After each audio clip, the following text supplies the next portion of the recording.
Following 22 years of what I believed to be an unshakable marriage, I uncovered my wife's clandestine life with her true soulmate. However, when my daughter, looking straight into my eyes, said Mom deserved happiness with another man, a part of me fractured. In the courtroom, I stunned everyone with my unexpected action. 3 years elapsed, and upon their return, they encountered the true nature of the man they had deceived. Neil Elliott, aged 45, was the one who once thought he had everything under control. A thriving small business I'd established myself, a suburban home in Portland's outskirts, a wife of 22 years, and a daughter whom I was immensely proud of all elements of the quintessential American dream, as viewed by outsiders. My life, as it seemed, was an embodiment of this dream. I crossed paths with Irene during my final year at Oregon State. She was a journalism student, exceptionally intelligent and possessing a laugh that could illuminate any room. In retrospect, the moment I spotted her at the university cafe, engrossed in her laptop, seemingly oblivious to her surroundings, remains vivid. After 3 attempts and a strategically spilled coffee, I managed to capture her attention. Initially irritated, she softened with a smile, leaving me smitten. Although we might have been too young, our conviction was unshakable. 8 months following our initial date, I made my proposal at a summer festival on the waterfront. The ring had depleted 3 months' worth of my part-time job earnings, but her reaction validated every penny spent. "Did you mean it?" she inquired, tears trickling down her face. Our future stretched before us. "That's why I'm confident," I replied. "I desire to spend that entire future with you." A year later, we welcomed Cassandra into our lives. An unexpected pregnancy, yet when Irene informed me, it felt just right. Experiencing the world for the first time holding my daughter, a miniature, flawless being bearing Irene's eyes and my obstinate jawline. In that instance, I silently pledged to offer her the universe. The initial years were a captivating blend of turmoil. I was just embarking on my landscaping venture, working 14-hour shifts as Irene completed her studies and looked after Cassandra. Residing in a compact apartment where one could hear neighbors quarreling through the paper-thin walls, we were typically impoverished, subsisting on ramen and counting pennies until payday. Yet, we were content. There is something enchanting about striving together that unites you. Each minor triumph was cherished, securing a new client, Irene selling her initial freelance article, Cassandra taking her first steps across our cramped living room. "We're constructing something genuine here," Irene would remark, nestled against me on our second-hand couch after Cassandra had at last drifted to sleep. "Something lasting." In my heart, I trusted her completely. We were the pair that managed to thrive, the ones destined to age on a porch swing, encompassed by grandchildren and recollections. At 16, Cassandra, our lives were flourishing. Elliot was successful with landscaping contracts across the city, while Irene rose through ranks to become features editor at Portland Tribune. We owned a house, took family trips, planned for college education. We'd achieved success, or so I assumed. Unbeknownst to me then, the basis of our life together wasn't as robust as I believed. It didn't take much for the edifice to crumble around me. After 22 years of matrimony, you develop a sixth sense about your spouse. I could sense when Irene was distressed by her meticulous dishwasher loading, unlike her usual hurried method. That's why I became aware of her frequent late-night office stays on Mondays, Tuesdays, and Wednesdays. She'd announce a large tale, leaving her bag near the door long past when dinner had grown cold. Her reason was plausible. She'd been tasked to uncover corruption within the city council, but there seemed to be a hiccup. I'd established my landscaping business by relying on my intuition. Whenever a slope appeared unstable, I'd fortify it despite client objections regarding additional costs. Now, those same intuitions were warning me. One evening, following the completion of a significant project for the city's new Riverside Park, a contract that had occupied my team for 6 grueling months, I resolved to catch Irene at her workplace unexpectedly. I ordered takeout from her preferred Thai restaurant and headed downtown. The Tribune building was scarcely populated at 9 p.m. The security guard, who knew me from company events, allowed me passage with a cordial nod. "The 7th floor is primarily dim, sir. Not certain if your wife's still here. I found the features department quiet and dark, except for a solitary desk lamp in a corner office. Peering through the glass door, I observed Irene engaged in a call, chuckling heartily, something uncommon at home for quite some time. Clutching the takeout bag, I could have invaded, sought clarification. Instead, I retreated into the darkness and observed. She appeared altered, vibrant, a reflection of her former self that I hadn't seen in years. Upon disconnecting, she gazed at her phone for an extended period, a faint smile gracing her lips. She then hastily typed something before setting it aside. I discreetly vanished before she noticed me, discarding the uneaten food in an outdoor bin. That night, I lay next to her in bed, listening to her breath and questioning who was on the receiving end of that call. The following morning, I undertook an act I had never contemplated. While Irene was showering, I scrutinized her phone. No signs of suspicious calls or messages in the recent history. Either I was paranoid or she was being cautious. In 2 days, I received my response. Cassandra used my truck to shift furniture to her college apartment. Upon returning, she gave me back my keys along with a credit card statement found in the dashboard. Dad, why were you at the Riverview Hotel last Friday? I believed you were attending a landscaping convention in Seattle.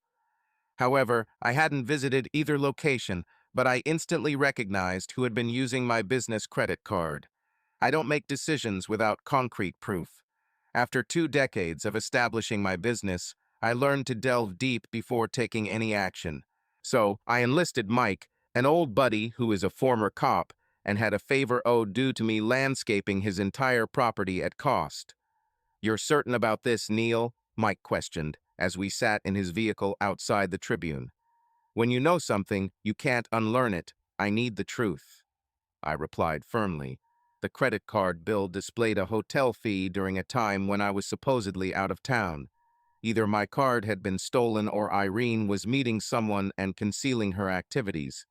Following a week of observation, Mike phoned me amid a client meeting, stating somberly, "You must see this," pointing to Riverview Hotel. I apologized and delegated the remainder of the presentation to my foreman. Within 20 minutes, I parked in the hotel lot. Mike indicated a silver Audi cornered there. "That's not her car," I replied, furrowing my brow. "No, but she had arrived in a cab 40 minutes prior. The Audi belonged to someone else." He handed me his camera with a telephoto lens.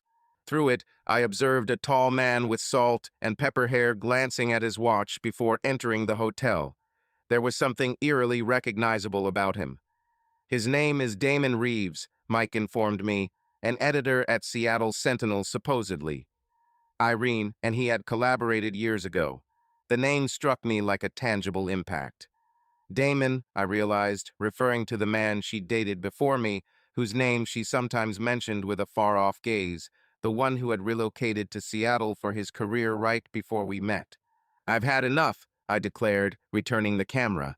That night, I chose not to challenge Irene. Instead, I arranged a meeting with our longtime family therapist, Dr. Winters. I told Irene it was regarding my strain from managing business growth. She consented quickly, likely relieved I hadn't probed her story about the overnight conference. During our consultation, Dr. Winters inquired about our relationship. "To be honest," I said, gazing straight at Irene, "I feel like there's a shift between us." She fidgeted uneasily. "We've both been preoccupied. It's just a passing phase." "Is there anything else you'd like to discuss, Irene?" Dr. Winters asked softly. "Anything significant that Neil should be aware of?" "That's what transpired," Irene replied, looking at her vibrating phone. A small crack appeared in her expression. "I've been communicating with someone," she confessed, avoiding my gaze. "An old acquaintance. Damon Reeves isn't merely an old friend," I whispered. Her head jerked up, eyes wide. Does it matter?" "It turns out that you've been deceiving me, using my credit card to cover your hotel expenses." Dr. Winters attempted to broker peace, but Irene abruptly rose from her seat. "I apologize for the manner of disclosure, but perhaps it was meant to be," she said, her voice more assertive now. "Damon and I have rekindled our relationship, and I've come to accept something I've denied for years. He has always been my match, Neil. Our relationship, it was good, but it wasn't fitting. As you sat there, your marriage of 22 years crumbled before you. As Irene explained, it seemed that you had been the backup option all along. The drive home from Dr. Winter's office was quiet and somber, laden with 2 decades of memories now reinterpreted. Every anniversary, every vacation, every tranquil Sunday morning felt like sand slipping through my fingers. At home, Irene began to pack a suitcase immediately. "That concludes it," I inquired, standing at the doorway of her bedroom. 22 years, and you're simply leaving?" She hesitated, a folded sweater in her hands. This unexpected turn of events caught me off guard. Damon contacted me about a possible position at the Sentinel, initially for professional networking purposes, yet it turned intensely personal. I managed to maintain my composure, masking the tempest within. "I believe I've been in love with him all along," she murmured almost under her breath. "Upon his departure to Seattle, I attempted to move on. With you, I established a satisfying, tranquil life. However, encountering him again—" "Spare me," I interjected sharply. "I'm not interested in being your runner-up." Exiting the room, I found myself in Cassandra's former bedroom, now used as a guest room, yet still adorned with her debate awards and childhood memories. Would my daughter comprehend this predicament? As if responding to my thoughts, the front door creaked open. "Mom, Dad," Cassandra called out from the doorway. "Why are both your cars here during the day?" Irene stepped out of our bedroom, her eyes red but her chin held high. "Cass, dear, we must have a conversation. Your mother shared with us that she has reconnected with Damon, and she feels as if they were destined to be together all along." As Irene spoke, Cassandra's countenance changed from perplexity to comprehension, though not the response I had anticipated. "Does this mean you'll finally be content, Mom?" she inquired, grasping Irene's hands. "I believe so, sweetheart," Irene answered, tears falling freely. Cassandra looked at me then, her eyes mirroring your own, filled with a peculiar blend of compassion and accusation. "Perhaps you haven't noticed, Dad, that Mom wasn't content," she stated. The betrayal struck like a tangible blow. My own child, for whom I had moved the heavens and earth, seemed to stand against me without hearing my perspective. "You do not know everything, Cass," I said softly. "I know Mom deserves happiness," she retorted decisively. "If she's discovered with Damon following so many years, isn't that significant?" In that instant, observing my wife and daughter aligned against me, something solidified within me. The structure I diligently constructed throughout my life hadn't merely fractured. It had disintegrated entirely.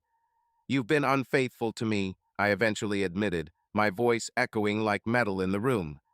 "After 22 years of marriage, you violated everything we established, and now our daughter is supporting your actions." I picked up my keys and wallet. "The two of you seem to have this sorted out. I'm finished." I stayed at the Timber Lodge Motel on Portland's periphery for 3 nights, ensconced among truckers and itinerant salesmen. The faded wood paneling and persistent vending machine hums mirrored my feelings, practical yet devoid of affectation. On the fourth daybreak, I returned to the house when Irene was at work. I required documents, clothing, and time to reflect without emotional conflicts. However, what I encountered instead altered everything. Gathering financial records from the office safe at home, I stumbled upon a sealed envelope labeled Dr. Personal. Contained within were a series of letters dated over 15 years, all addressed to my spouse from Damon Reeves. Despite their estrangement, they'd maintained contact. The envelopes bore signs of careful preservation, some with tear stains, others marked with handwritten notes. The latest letter, dated 6 months ago, mentioned his divorce and hinted at a potential second chance. My hands didn't quiver, my breathing was steady, but deep within me, something fundamental changed. It erased the last lingering suspicion about whether this new development or long-term deceit. As I finished packing, Cassandra unexpectedly appeared. She halted in the doorway of my home office, questioning, "Dad, what are you doing?" To which I replied, "Gathering necessities."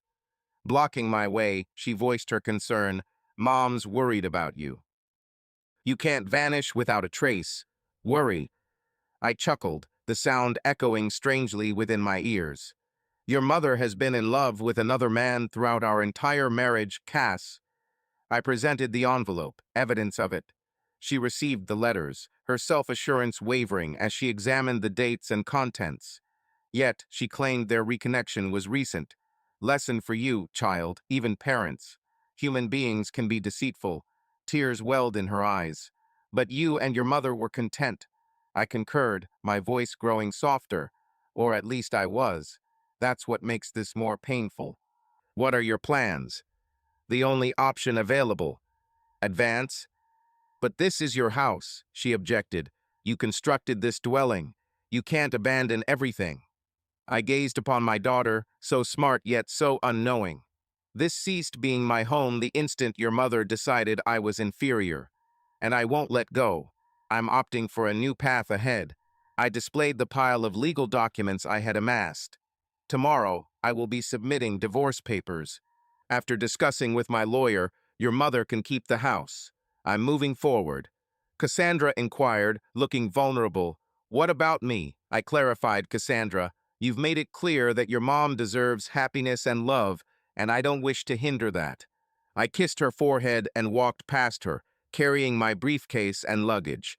Her sobs echoed softly as she continued reading the letters, indicating a betrayal stretching back decades.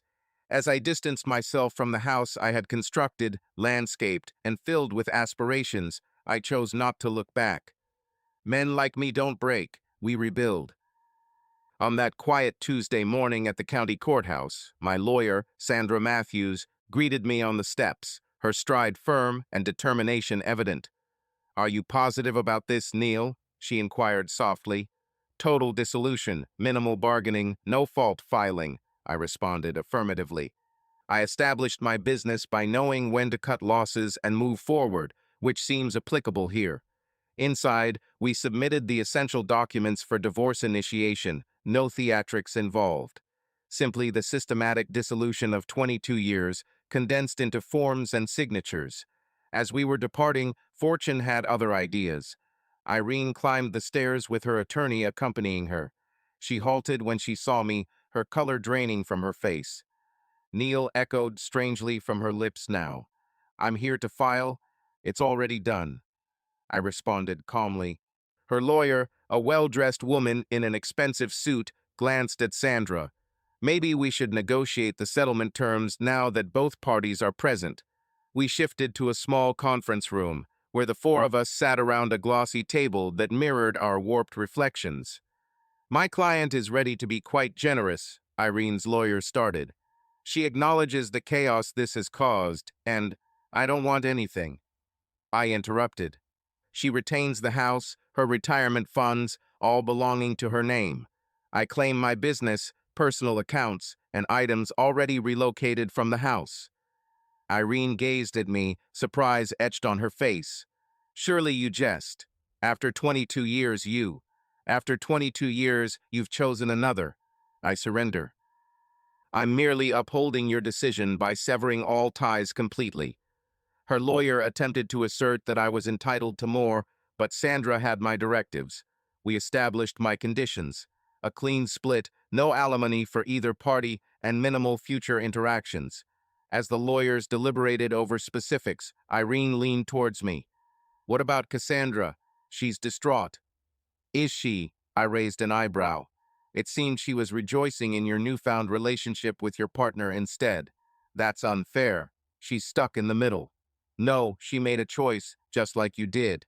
The door unexpectedly swung open, and Cassandra herself stormed in, tears streaming down her face.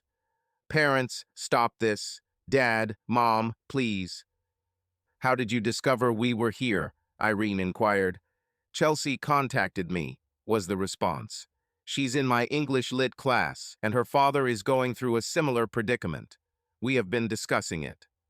I shared a look with Sandra, who subtly nodded. Could you all please vacate the room? I addressed the lawyers. Upon their departure, I faced my daughter. This isn't relevant to you, Cass. The divorce is between your mother and me. Didn't concern you, she echoed disbelievingly. You are my parents, and you're relinquishing everything, Dad. The house, half of everything you've worked for. I'm giving up nothing significant, I stated resolutely. I constructed my business from scratch once. I can do it again. What I won't engage in is a quarrel over material possessions with a woman who has emotionally betrayed us throughout our marriage. Standing, I adjusted my jacket. Today in court, I am surrendering my marital rights. However, let it be clear, I am acquiring something more precious, my self-respect. 6 months post-divorce, Elliott Landscaping grew to encompass 3 adjacent counties. I immersed myself in work, acquiring contracts for 2 significant municipal parks and a luxury residential development. My team doubled, and I relocated to a cozy condo with river views. Opting for a fresh start over a contentious dispute, I reaped the benefits. No regrets, no wallowing in betrayal, just progress and dedication. This approach served me until Thanksgiving, when an unanticipated guest appeared at my office door. My assistant informed me I could wait, Cassandra stated, standing from a leather couch in my office. She seemed thinner, with shadows under her eyes. You've ignored my calls. Busy, I responded, placing my blueprints down. The Monroe project is due to commence next week. Dad, she approached me, Mom sold the family home. I arched an eyebrow. That was part of the deal. It belongs to her now. They're relocating to Seattle, and they purchased a condo close to Damon's workplace using their funds. Her voice sounded tense with an emotion I couldn't quite pinpoint, maybe anger or disappointment. She didn't ask for my input. You're 20 now, Cass, she said firmly. An adult. She doesn't need your approval. That was our house. She spoke forcefully. All the memories I have are in that house. My height marks on the kitchen wall, the tree fort you built me, the garden we planted together. Now it's in the hands of strangers. I let out a deep sigh, leaning against my desk. Those are merely locations, sweetie, I replied. The memories remain with you. It seems easy for you to say this. You left everything behind without a second thought. A small crack appeared in my usually calm exterior. Is that what you think? That it was effortless? I opened the drawer of my desk and retrieved a small wooden box, the only personal item in an otherwise functional office. This is all I kept. Within were several items: Cassandra's initial lost tooth, a kindergarten sketch of our family, the Father's Day craft she made at age 10, and a tiny container of soil from our backyard, where we gave full military honors to her deceased pet hamster when she was 8. I didn't abandon what mattered, I softly mentioned. I merely refused to argue about the remainder. Her eyes brimmed with tears. I was wrong, Father, about everything.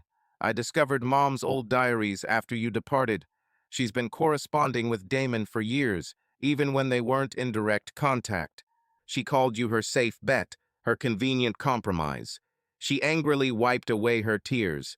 How could she write that? After all you did for us? I closed the box carefully. People perceive what they wish to see, Cass. Your mother needed to believe she had sacrificed her true love for duty. It made her the tragic heroine of her own story, and I fully believed it, she whispered. I'm truly sorry, Father. You're here now. I responded plainly. What truly matters is a fresh beginning. I turned to my daughter, the cornerstone of my existence, and felt a hardened part within me ease. How about dinner? I suggested. There's a quality steakhouse nearby. It wasn't forgiveness entirely, but it laid the groundwork. And if there's something I'm certain of, it's constructing on solid foundations. A year post-divorce, an unanticipated email arrived from Mike, my ex-police friend who'd exposed Irene's infidelity. His message read simply, "You might want to see this," accompanied by a link to the Seattle Sentinel's website. The article detailed Damon Reeves' promotion to executive editor, with Irene, now Irene Reeves, grinning at his side at some charity event. The piece recounted their rapid romance and marriage, glossing over their lengthy past. I closed the browser without reading further.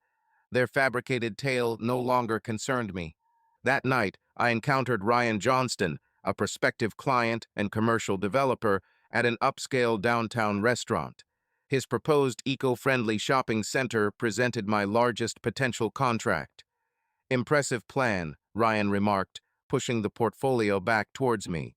However, he was still considering Westlake Designs, who had underbid me by 15%.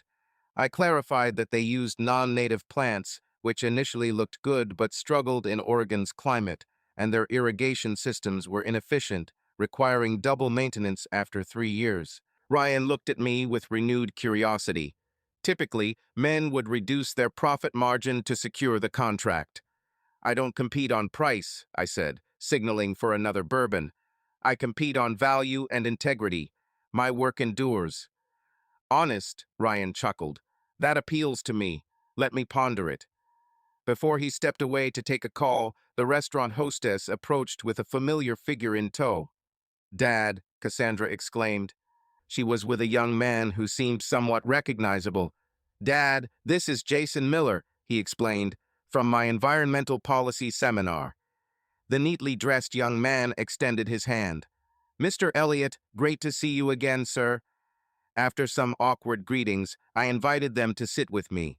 As Ryan rejoined us, Cassandra effortlessly engaged him in a discussion about eco-friendly construction methods, a subject she'd become well-versed in through years of family dinners discussing your business.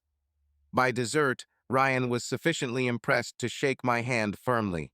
Elliott Landscaping gets the contract. Your daughter here clinched the deal. Any father who raised such an informed young woman must do quality work. After he departed, Cassandra smiled brightly. Did I just help you secure a significant client? Yes, you did, I admitted, feeling a swell of pride. You've always had your old man's business acumen in you. Now, regarding your future plans. She hesitated, looking at Jason. I've been considering my career goals. Pondered graduate school or not. Instead, contemplating if Elliott Landscaping ever thought about branching into environmental consulting, given the growing concern over climate change. Businesses might need advice on eco-friendly landscaping methods. It could be a separate division. I glanced at my daughter, confident, intelligent, and demonstrating the same entrepreneurial spirit I had at her age. That's an intriguing concept, I said cautiously, requiring someone committed to establishing that division from the ground up. I have some ideas, she replied with hope in her eyes, if you're open to hearing them. For the first time in over a year, I felt something long dormant stirring within me. Not just pride in my daughter, but excitement about the future. Not a return to the past, but a new venture blossoming. I'm ready to listen, I said sincerely for the first time since the divorce. 2 years after the divorce, Elliott Environmental Consulting prospered under Cassandra's guidance. Originally just a casual idea discussed at dinner, it had blossomed into a lucrative division of my business, employing 3 full-timers and partnered with some of Oregon's prominent developers. On a crisp autumn morning, I found myself alongside Cassandra at the grand opening of the Monroe Eco Center, our first joint venture. Mr. Elliott, Ryan Johnston approached us, champagne glass in hand, acknowledging my team's success. The city council is already considering using my firm for the riverfront redevelopment, a task that would fall under Cassandra's daughter's purview, I responded, gesturing towards her. She designed a rainwater collection system everyone praised. As Ryan drew Cassandra into conversation with some investors, I slipped away to appreciate the view. The terraced gardens, native plantings, and stone pathways all echoed my company's high standard, but the unique water features and solar integration were Cassandra's brainchild. A woman's voice next to me remarked, "You must be quite proud." She admired the landscaping. I turned to see an attractive woman around 40 examining the work thoughtfully. There was something recognizable about her. She introduced herself as Linda Mercer. I'm the new urban planning director for the city, she said. We met briefly at the proposal meeting last month. I'm Neil Elliott. We shook hands. Yes, I am proud, I replied, but I can't claim full credit for the design. That's my environmental prodigy daughter you're talking about. She smiled. Indeed, she is. I agreed. The wisest decision I ever made was bringing her into the business. Linda appraised me with a keen gaze. Second chances are scarce within families. Not everyone receives them. Just as I was about to reply, my phone vibrated. A text from Mike. Saw this in the paper today. You should know attached was an article about layoffs at the Seattle Sentinel. In the dismissals, executive editor Damon Reeves, known as recently divorced, was included. Silent, I read the message and realized it was bad news. Linda, noticing my expression, said, "Irrelevant past." I put away my phone, replying, "Nothing of consequence now." We walked through the terraced garden, talking about native plant species and water conservation. She brought up her recent move from California following her divorce. I proposed a coffee meeting to welcome her to Portland. 5 years ago, I believed I had life all figured out. 2 years ago, I thought I'd never trust anyone again. But standing here, in this place constructed on fresh starts, I remembered something I almost forgot. The future is still blank, even after the hardest chapters. When Linda smiled and agreed to my invitation, a dormant feeling woke up inside me. Not the fervor of youth, but something more stable, something based on solid foundations. On the 5th anniversary of my divorce finalization, I found myself in the backyard of my West Hills residence, amidst friends, workers, and relatives. Trees adorned with lights I had meticulously chosen sparkled, casting a glow over the terrace garden that had evolved into my tranquil haven. Ryan Johnston, calling himself, lifted his glass. He'd grown from a significant client to a cherished friend since the Monroe Project last year. Although public speaking wasn't my forte, some events necessitated the exertion. Linda subtly squeezed my hand, offering support as I swallowed hard. In retrospect, 5 years ago, I believed my life was nearing its end. As I surveyed the faces dotting the patio, I realized it was merely embarking on a fresh chapter. Just like skillful landscaping, sometimes you must clear away old growth to make way for something more magnificent. A ripple of laughter swept through the group. My Elliott Landscaping and Environmental Consulting team responded by raising their glasses in unison. Over the past 5 years, our company has expanded threefold. My daughter, Cassandra, has significantly transformed our approach to environmental design. Glancing towards Cassandra, who stood with her fiancé Jason near the fire pit I constructed last fall, I couldn't help but feel grateful. I've come to understand that opportunities for a fresh start can sometimes take unexpected forms. Turning to Linda, whose engagement ring sparkled in the firelight, I found her. We've been together for 2 years and living as a couple for one, and last month we decided to formalize our relationship. No extravagant gestures or dramatic proposals, just two people who have navigated their own challenges, choosing to construct something lasting together. As the guests started leaving, Cassandra sought me out near the stone wall marking the boundary of our property. "Your grandmother would have been proud of you," she whispered softly. "She always said you were a natural-born builder at heart." I was taken aback. "Who?" I asked. "Your mother," Cassandra clarified. "No, your grandmother." She shook her head. "They both said the same thing. You are a builder at heart. Not only your hands, but your life." This remark triggered a knot in my throat as I recalled my mother, who passed away a decade ago. She was an insightful woman. "I received a letter from Mom last week," Cassandra explained. "She's back in Portland, instructing journalism at the community college. The relationship with Damon is over entirely. Are you planning to visit her?" I inquired, maintaining a neutral tone. Eventually, she sighed. "But I'm not hastily making decisions. Rebuilding requires time for some foundations." I acknowledged, comprehending fully. "No matter what transpires with your mother, you know where home is now." As we walked back towards the house where Linda was bidding farewell to the last guests, I felt a deep sense of fulfillment. Not because everything was flawless, life seldom is, but because I've rebuilt according to my own terms, with my own efforts. The man I've become in these 5 years surpasses the one Irene left behind. Not in spite of the deceit, but because of how I decided to handle it. The most effective retribution wasn't resentment or reprisal, but rather crafting a life so rich that the past merely transformed into the past. With determination, Linda prepared to proceed, linking her arm with mine. "Certainly," I affirmed, conveying my agreement in every conceivable manner.